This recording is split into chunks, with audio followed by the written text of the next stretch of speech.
Okay, something terrifying is happening with Portugal, and the world still hasn't processed it. The best Portuguese generation in history has qualified for their 7th consecutive World Cup, but this time, the feeling is very different. This time, the squad Roberto Martinez commands is not just talented, it is overwhelming. On paper, they might be the most complete, dangerous, and unpredictable Portugal we have ever seen. And that already says a lot.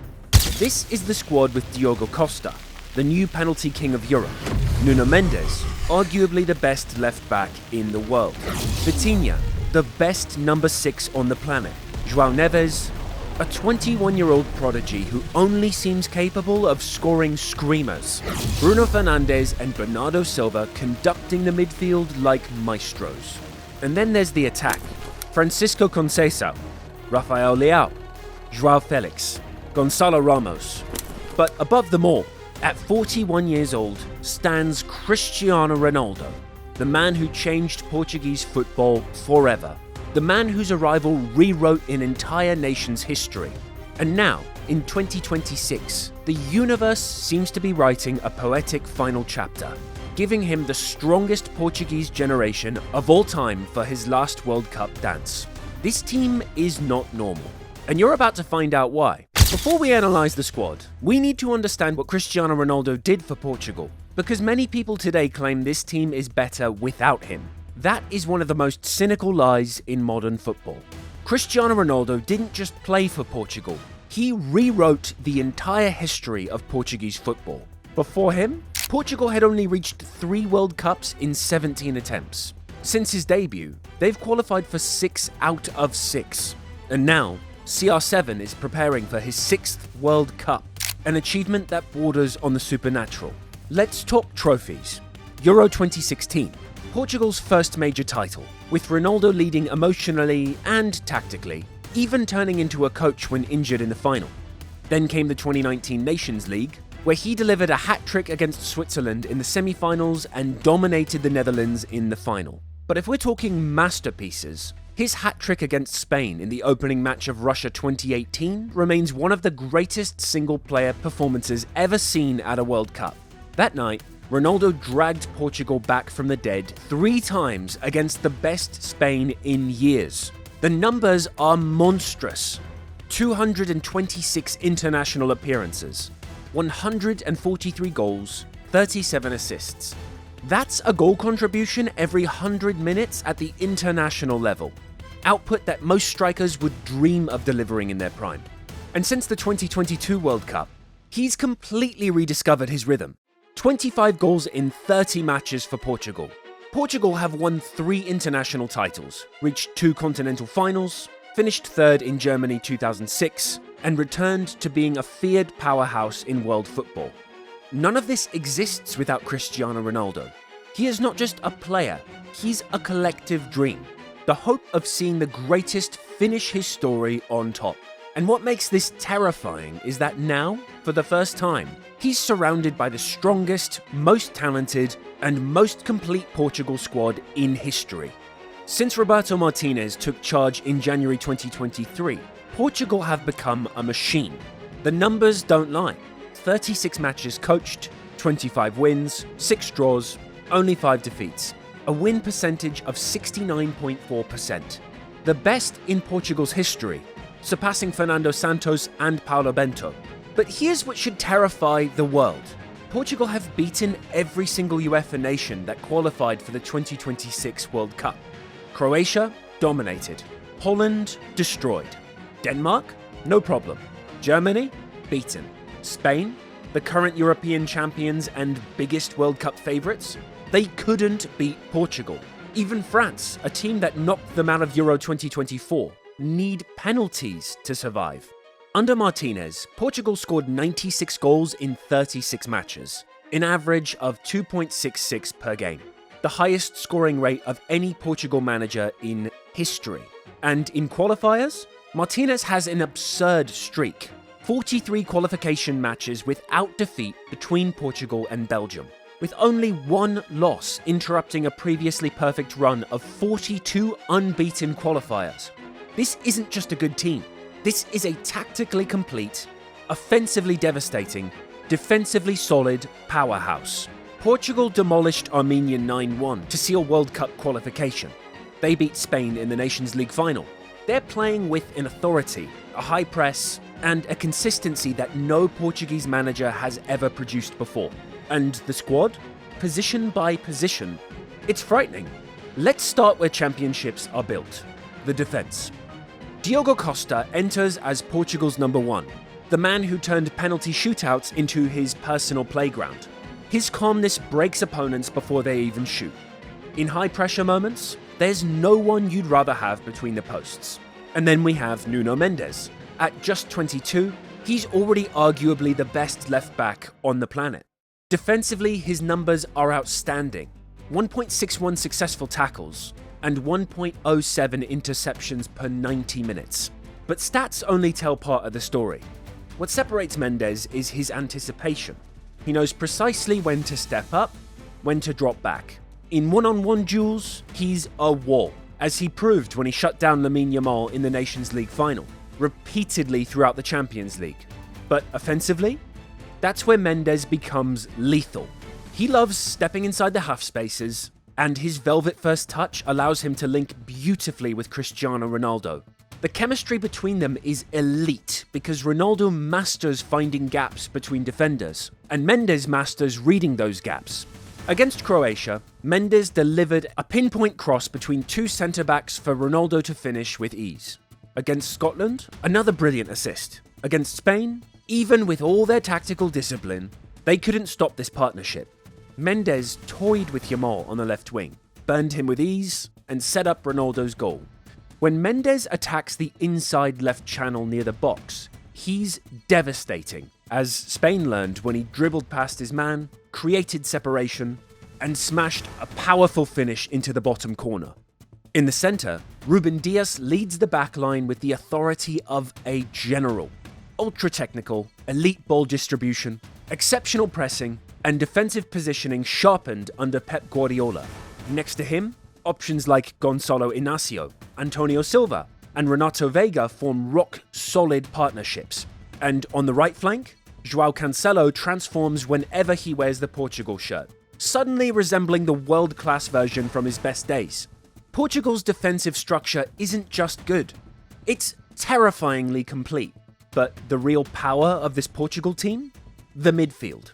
This is where everything begins, everything accelerates, everything stabilizes. Vitinha has evolved into the best number 6 in the world. He doesn't speed up the game by running more, he speeds it up by thinking faster. His reading of rhythm is elite. He knows when to slow the match down to give Portugal control, and when to inject verticality with a disguised pass that breaks the opposition structure. Under pressure, in numerical disadvantage, even when facing physically superior sides, Vitinha always finds the escape route. His ability to turn in tight spaces, slip through the smallest intervals, and find the free man makes him the perfect metronome. The best example? That outrageous long pass from his own half against Croatia, threading the ball to João Felix and leaving him one-on-one with the goalkeeper. One of his least visible but most decisive weapons is his post-loss rebalancing. He doesn't just recover balls, he recovers them exactly where they hurt the rival the most. With Portugal, Vitinha has built the best defensive midfield connection in international football, and his perfect partner is João Neves. João Neves. This kid plays beautiful football. At just 21, his timing in duels is absurd. His first touch decisions are instant, and he has a finishing catalogue that feels unlimited. 2 bicycle kick goals for PSG, that free kick rocket for Portugal, lightning fast finishes inside the box. Neves reads situations faster than opponents and moves the ball even faster. His technique, his aggression, and his clarity make him a once-in-a-generation midfielder. Then come the Manchester maestros, Bruno Fernandes and Bernardo Silva. Bruno's long shots remain one of Portugal's deadliest weapons. Just ask Scotland and Poland. His mastery on corners creates constant danger, and his vision is elite. He sees gaps nobody else sees and has the technique to drop the ball exactly where he wants it. Bernardo, meanwhile, still moves like he has a magnet glued to his foot. He drifts between lines, manipulates pressure with ease, and remains the most intelligent player in the squad.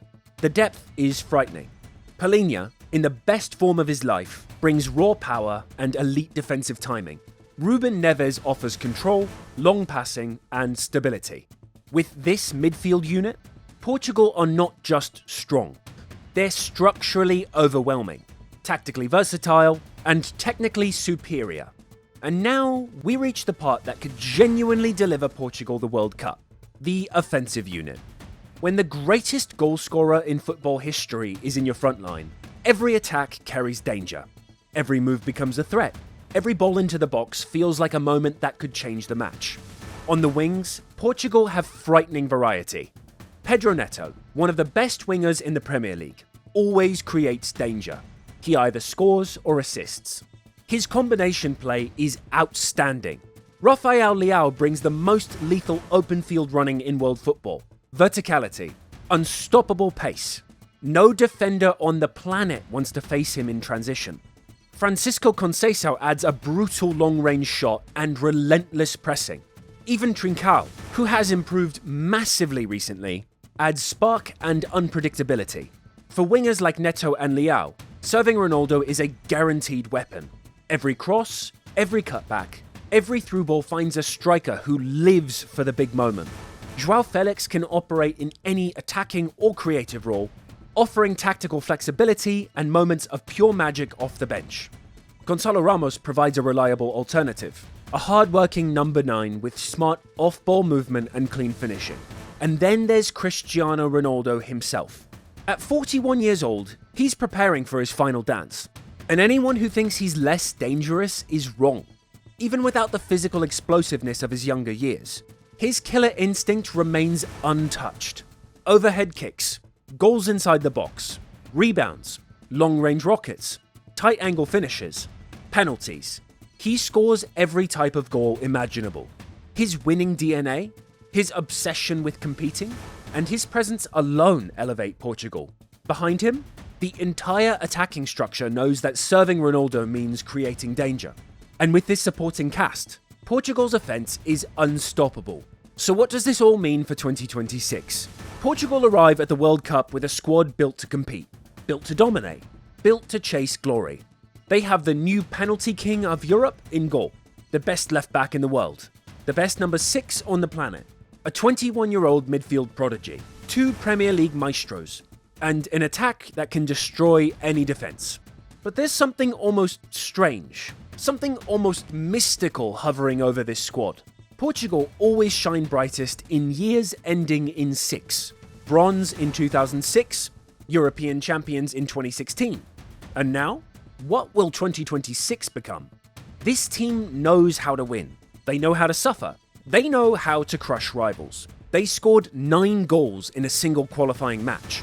They beat the best Spain in years. They defeated every major European power. They're mature, balanced line by line, stacked with world-class talent, and driven by Ronaldo's eternal aura. Roberto Martinez has created a monster, a team that doesn't just rely on individual brilliance, but functions as a complete tactical unit. A team with depth in every position, a team with experience and hunger. This is about a generation proving they belong among the greatest national teams of all time. Portugal 2026 are not arriving to participate, they're arriving to win.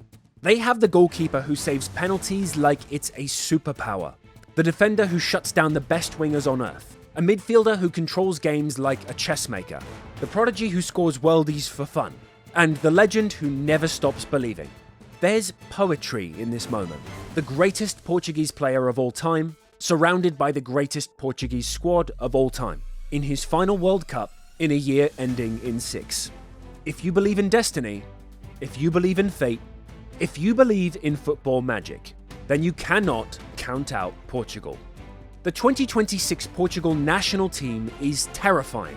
They're tactically complete, offensively devastating, defensively solid, mentally unbreakable, and with Cristiano Ronaldo leading them one last time, with the universe seemingly writing a perfect ending, with the strongest generation in Portuguese history united behind him, the world is about to find out why you should never bet against Portugal.